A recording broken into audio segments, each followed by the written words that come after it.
The ACC has started something, but now that the Big 12 is getting involved, this is about to move into a different category. This is going to change the sport of football forever, and we're talking about it today on Locked On Cyclones.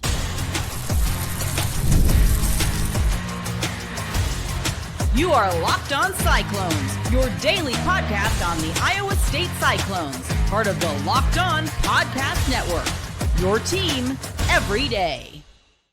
Welcome into Locked On Cyclones, part of the Locked On Podcast Network, your team every day. Shout out to you for being here every single day, making this your first watch or listen of the day. I appreciate it more than you know. Whether you're watching on YouTube or listening on your favorite podcasting platform, be sure to hit subscribe so we can prove once and for all that it is, in fact, a Cyclone state. Today, we're going to be talking about the Big 12, allowing viewers a peek inside of the review process, what that will look like this season, actually effective immediately, and then over the course of the next few years, what that means for football as a whole, what that means for Iowa State. Can't wait to dive into that. That's a very exciting little piece of news. Not very common to get news like that at this point in the year. This is usually like more of a May, June, July type of deal. Then we're going to talk about the rest of the season for Iowa State. 4-0 to start. How are they going to finish? What is their ceiling? What is their floor? Where did I have them preseason? Are they on track for that? So we'll talk about that. I can't wait to really talk about Iowa State winning. That's always a fun time. And then we're going to break down the program expectations, not only for the rest of this year, but then over the course of the next few years, as Iowa State, I believe, is on this upwards trajectory. And can they fill their shoes? The shoes that they have effectively set out in front of them. Can't wait to dive into that and probably a whole lot more, honestly. This episode is brought to you by Mazda. Like our players, we sweat every detail because when you make every move count, pulling off the unexpected is only the beginning. Stay tuned later for highlights in this week's Moving the Game Forward. Mazda, move and be moved. Let's talk about this whole new live replay situation, this movement that is kind of taking place in college football. The ACC, if you haven't seen it, unveiled this new feature this season where during the first 3 weeks of the season so far, in these games, select games, mind you, not all of them yet, but I think we're absolutely on the right trajectory here. The ACC was allowing live look-ins to basically their replay center. I can't remember where this started, if this was the XFL or the USFL, or if it's now the UFL or whatever it was, but there was a different football league that kind of started this concept. The idea of the ref on the field being mic'd up, the replay center, which is like basically NASA as far as I'm concerned, and the communication in between all being on camera and mic'd up. So when they're out there and they're wearing their little headset, looking on their little portable TV, we're not just wondering what's going on from the stands. And when we're sitting at home, we aren't just sent to commercial, left to hope, essentially. You get to hear the conversation of, actually listening to the ACC ones. And I did tweet about this on my Twitter at Nick_Marv when they first rolled this out this season, because I was immediately like, this is the coolest thing of all time. Essentially, the ref and the replay center are like, hey, you got me? You got me. Yeah. All right, cool. All right, what are we looking at? This is the situation. Yep. What we're seeing on this end is probably this. Okay, what does that mean? Yep. All right, we're going to spot it here. Clock is at this. All right, cool. And they take the headset off and they move on, right? Obviously, I had to kind of generalize that conversation because what are they talking about? Is it a catch? Is it a first down? All of those types of deals are brought to the replay center. It's not just one situation. This is extremely good for football. Let's just get that out of the way. More transparency in the game is only a good thing. There are so many calls throughout the course of a season, throughout the course of a game even, but over the course of a season, it is thousands of calls across even a team, but a league where I'm personally just genuinely left wondering, what were they looking at? Because you can clearly see this is, his foot's out of bounds or whatever it is. That type of transparency, I think, is what allows people to at least appreciate the decision making. It's the same argument as the AP poll. The AP poll will never be perfect. The AP poll will probably always stink. It won't even always just be not perfect. It will probably be trash for quite a while. And some of those votes, the ballots, are especially bad. They just are. But they're less bad when you see the explanation. If the voter comes out and explains why they voted it a certain way, oh yeah, well, we didn't write, UCF for this reason, even though they did beat so and so, and this is going on here. It looks like this, but this is the reason I did that. Now you can disagree, but at least you know what happened. Same thing now with the calls on the field. You can certainly disagree and think, I think it's clear as day that he got the first down. But at least you know what went into the conversation between the referee on the field and the replay center. And they genuinely are at times like, yeah, it's hard to tell. We don't really have enough footage to be able to overturn this. That's exactly the conversations we're having on our couch at home. We're looking at each other like, oh, it looks like he got it. Like, I think it's in his arm right there, but I don't have conclusive evidence to be able to overturn that call. It's just kind of the way that it was called is how it's going to stand type of situation. And then it comes back from break. They usually would send you to commercial, and the guy comes out, the ruling on the field stands as called, first down. And you're like, yeah, well, that's a load, because half of the people watching this are going to say he definitely got it, and the other half are going to say he wasn't even close, right? That's how fan bases work. The Big 12 following suit here is essentially the big story, because the ACC starting it is a really good thing, but this was started a few years ago, like I just said, in some other football league, and it wasn't really popularized, and I don't think a lot of places want this to be popularized. Like the NFL, I'm sure, doesn't. That's what makes college football better, in my opinion. This is only adding fuel to the fire, to the concept that the product at the college football level is arguably significantly better than the NFL. The Big 12 will be allowing a look into the replay review this season, but not a listen. That will come next year. The ACC, I believe, to my knowledge, will continue doing both, look and listen. Now, I'm very curious about what the look into the replay system will look like for the Big 12. I'll get on that in a second, but the Big 12 following suit here, I think, is huge for the sport. Now, the ACC and the Big 12 are generally, viewed as kind of the younger brother to the Big 10 and the SEC. We know that, right? That's been pretty well documented at this point. So I'm not saying that the Big 12 hopping on is going to automatically propel this into general, everyone's doing it. Everyone at the college football level is doing this. I'm not saying that, because I'm sure the SEC doesn't want this out there. This type of information makes it impossible to basically make any decisions behind closed doors during a game. Or at least it makes it a lot harder. You've got to hide it a little bit better. I don't think the Big 12 is worried about that. They're just like, let's just go play ball, which is what makes the Big 12 so great. I am curious, though. As I mentioned, there will be no audio this season. So this will start this weekend, I believe, the way that I'm reading this. This starts effectively like tomorrow, right, with Texas Tech and Utah. Huge Big 12 matchup. But if there is a call on the field, call to catch, sent to the booth to take a look at it. Did the ball hit the ground? Is it moving? Does he have possession? Is his foot in? All of those kinds of questions that they'll trying to answer. We won't hear it. We will only see it. And based on what we've seen from the ACC, it's basically like four dudes sitting around looking at a really big TV. So I'm really not sure what the deal is. Like, is there going to be a different view, or is it literally just going to be a look inside the replay center and we're like, yep, replay center does in fact exist. Shout out to you guys. Wonder what they're saying. Like, because then you're still probably going to hear, Joe Klatt, Ben Johnson, whatever. I don't know, Jim. It looks like, like whatever.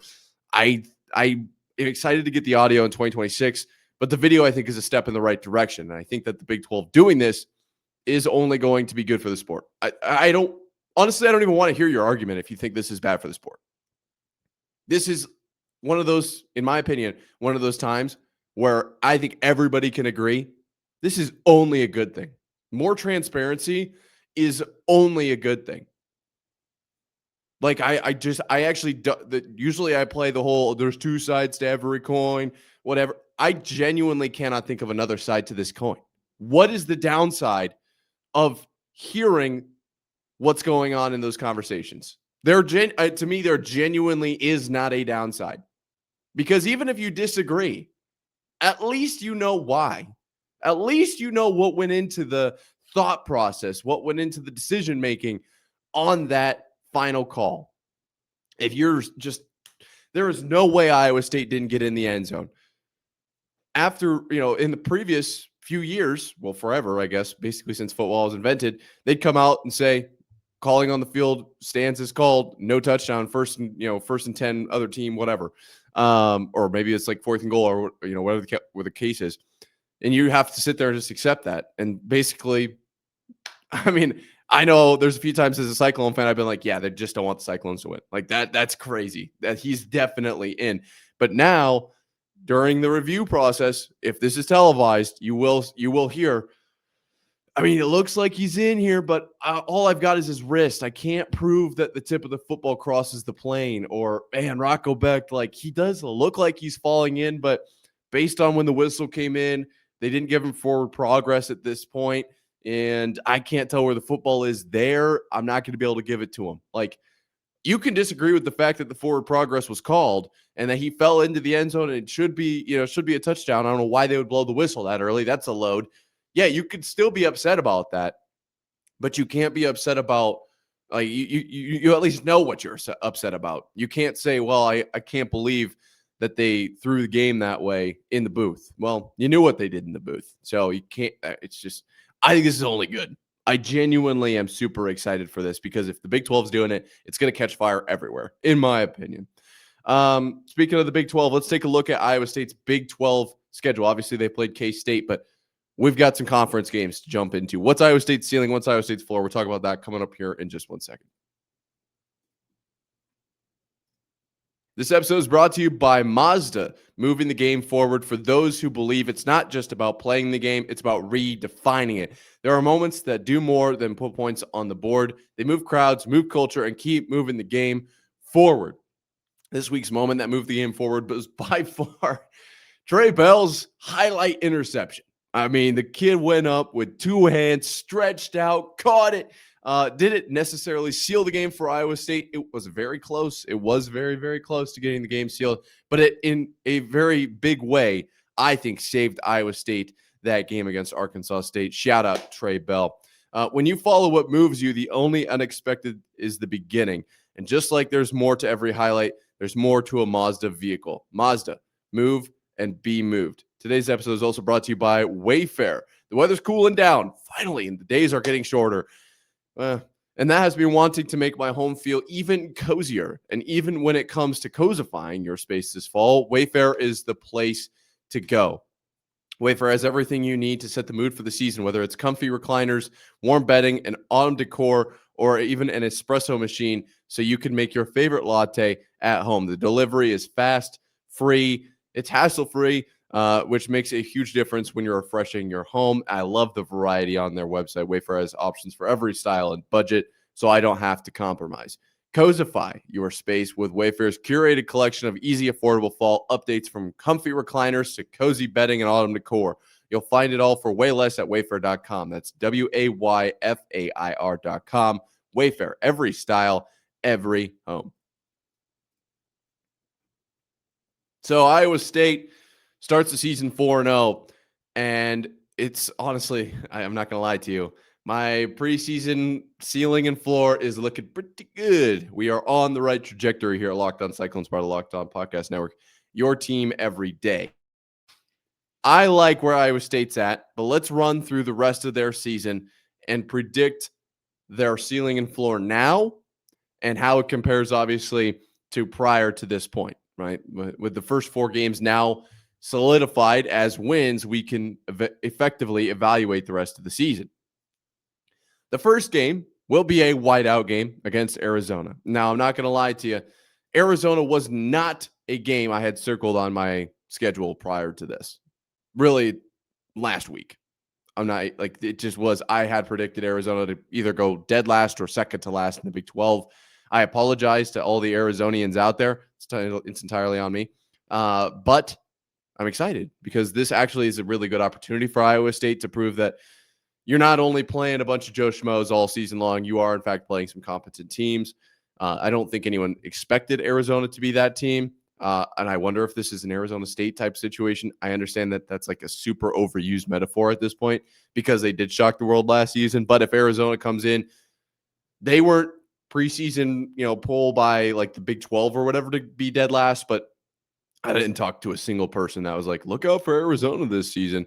Literally, not even, usually there's one, not even one person did I hear say that across every podcast, everyone I've talked to. That was not a conversation. So this is a good thing for Iowa State, in my opinion. I think this adds to their strength of schedule.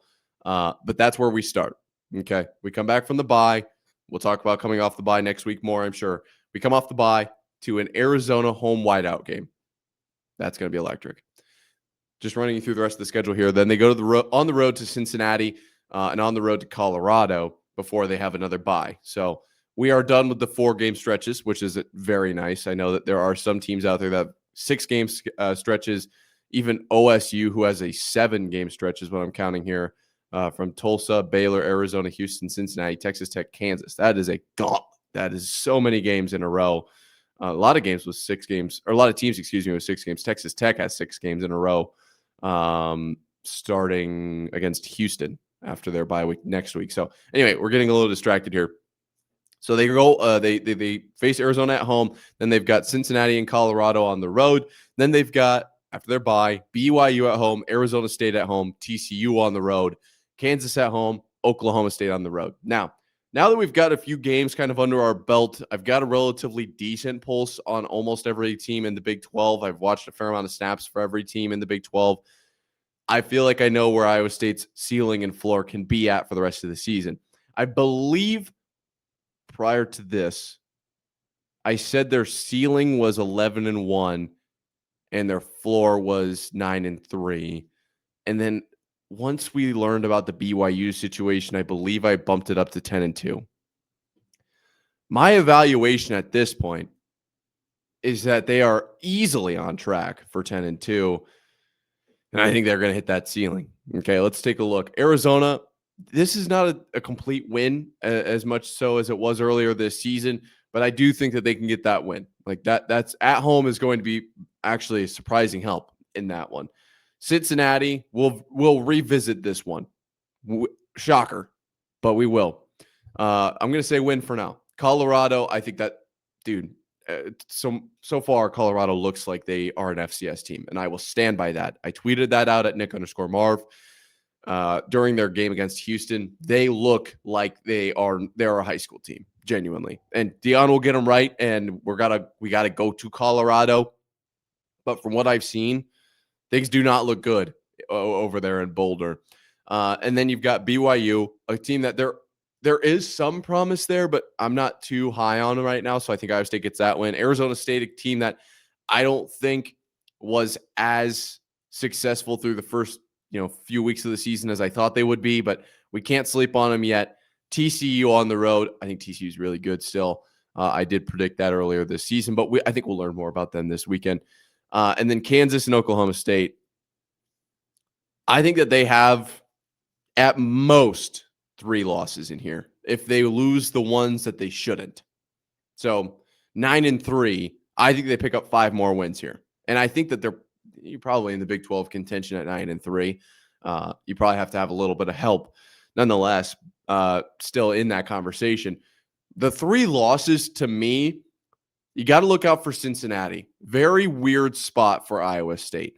Not necessarily in a letdown look-ahead spot. I'm not saying that that's the case, but just knowing what they have at quarterback, right? Knowing what Sorsby can do on the ground has me slightly concerned.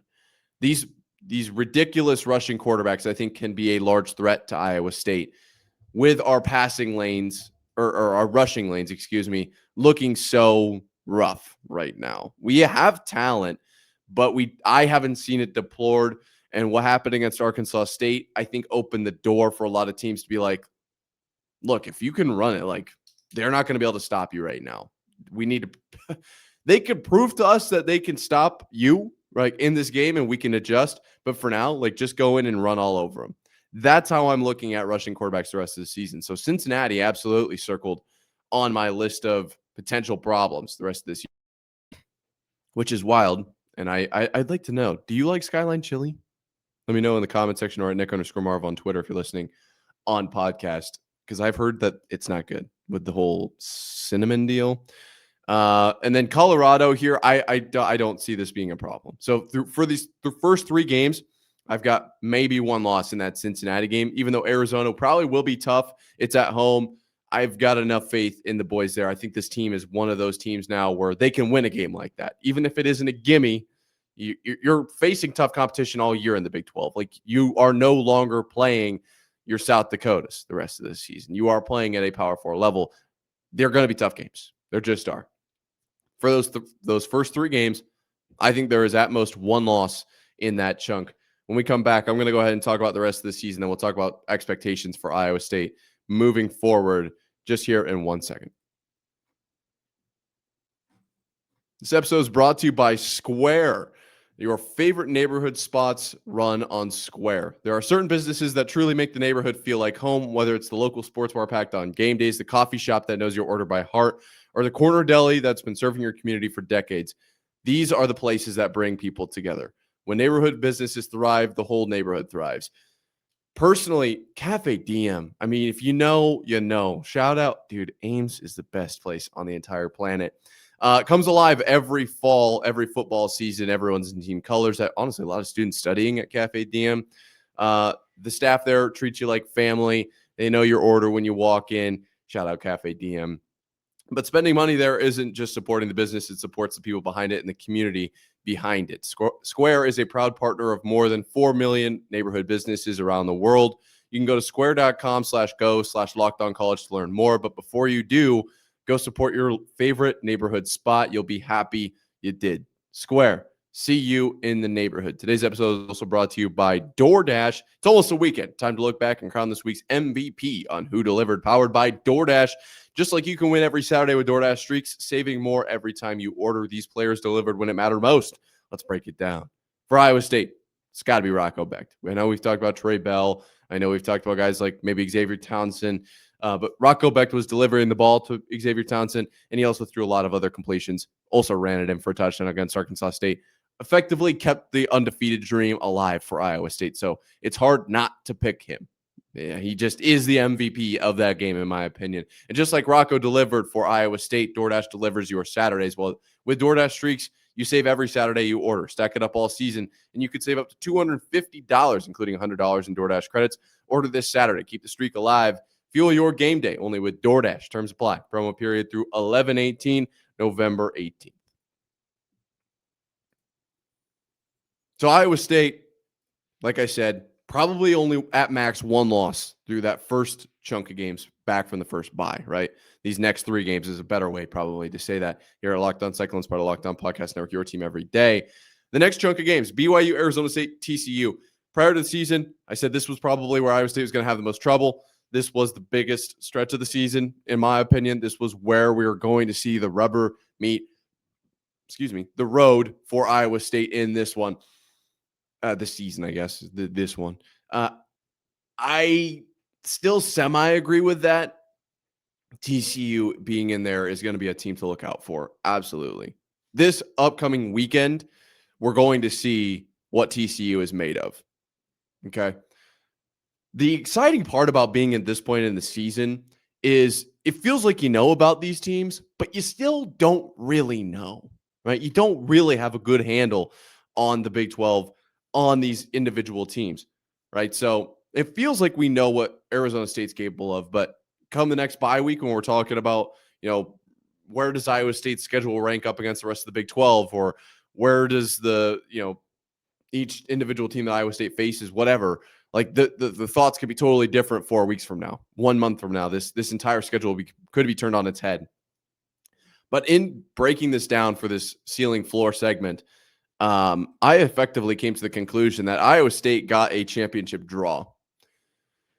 Yes, you're going to have to face tough teams. You're going to have to face your TCUs, and honestly, I guess what BYU, maybe Kansas, maybe are going to be your tough teams the rest of the season. But you don't play Texas Tech. You don't play Utah. There are some other schools on this list that I think could give Iowa State trouble. But Iowa State either beat them in Kansas State, right? Maybe that Kansas State being the team that we thought, but you don't have to play Baylor. You don't have to play West Virginia. Could be a scary team. I think Iowa State got a very, very good draw the rest of this season. Now, let me just get to basically the ceiling and the floor, like I said at the beginning of this segment, and then we can move on to the expectations the rest of this season and the rest of a few years.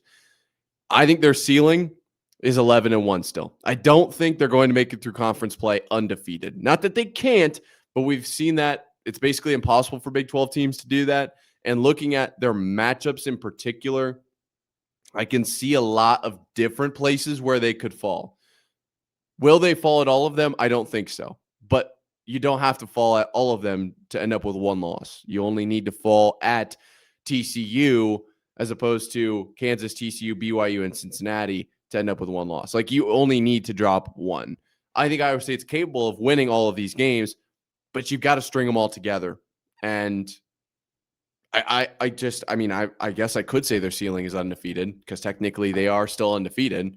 But I'm okay with saying that their ceiling is 11-1.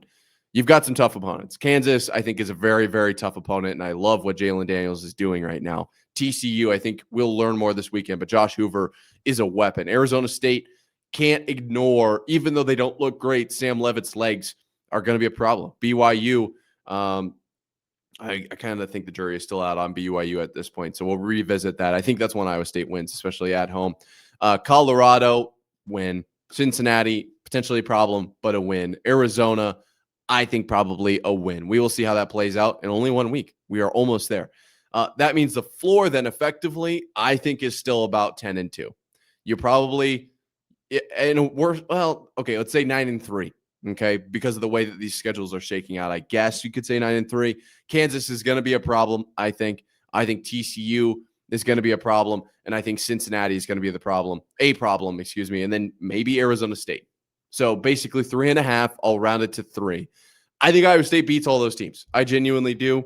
And that's just like the floor, right? Like, if everything went wrong and they lost all the games they should, or even shouldn't, I guess, which then I guess the floor is the floor not 4-8. But anyway, they probably lose 3 is my guess there. Nonetheless, I think that's a successful season for Iowa State, which means the expectations are changing. If your floor is 9-3, we are now in a different category. We're a lot closer to Iowa fans with the whole, we might not have any Big Ten titles, but boy, do we win 10 games a year type of conversation, as opposed to, we made a bowl game, which is exciting, which, I'm all for, but it is a different situation. I think now this season, the expectation after starting 4-0 is at minimum competing for the Big 12 championship berth, right? Big 12 title game berth. I think that's the minimum. I think this team is being conversed about in a way of, in the light of, this is one of the best teams in the Big 12. It's the Iowa State Cyclones, the Texas Tech Red Raiders, and the Utah Utes atop the Big 12 conference, and everyone else is chasing them, which is awesome and crazy, but that's where you find yourself. Now you got to back it up. And it's, in my opinion, way more important that they back it up for the integrity of the program moving forward. Obviously, if they don't, it's not the end of the world. You're not going to get relegated. You're not going to get your entire facility blown up. It's not that bad. Like, you will still continue to play football.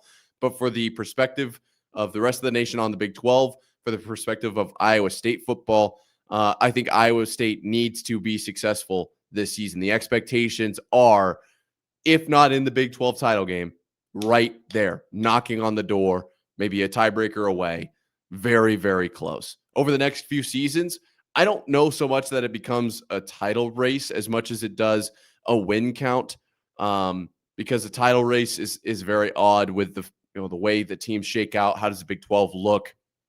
Where's your schedule fall? I think that Iowa State becomes an 8+ win team over the next 5 years. Like, that is the expectation now, that Iowa State saw the success they did last year and a 4-0 start for this year. I don't think it needs to be a 4-0 start every year, but I do think that there needs to be a conversation of, like, we are no longer the 4, 5, 6 win teams barely scratching for bowl games. Iowa State's moving into this category of definitely a bowl game. Definitely, like, that's the minimum. That is like That's the guys breathing minimum. We are alive.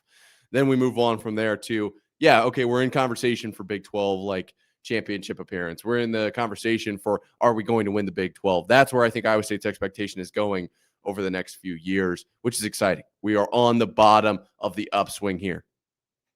It's only up from here. It's not actually only up from here because we're honestly in a pretty good spot right now at this very moment in time. At this very moment in time, speaking of, I just heard you hit subscribe down below. So quick shout out to you. That was awesome. That was really, really cool of you. We're proving it is, in fact, a Cyclone state here. Last day of the bye week. Next week, we are on to Arizona, baby. Can't wait, honestly, for the Cincinnati game. We're on to Cincinnati. But hey, we're on to Arizona. Can't get ahead of ourselves here. Until next time, Cyclone fans. Sayonara.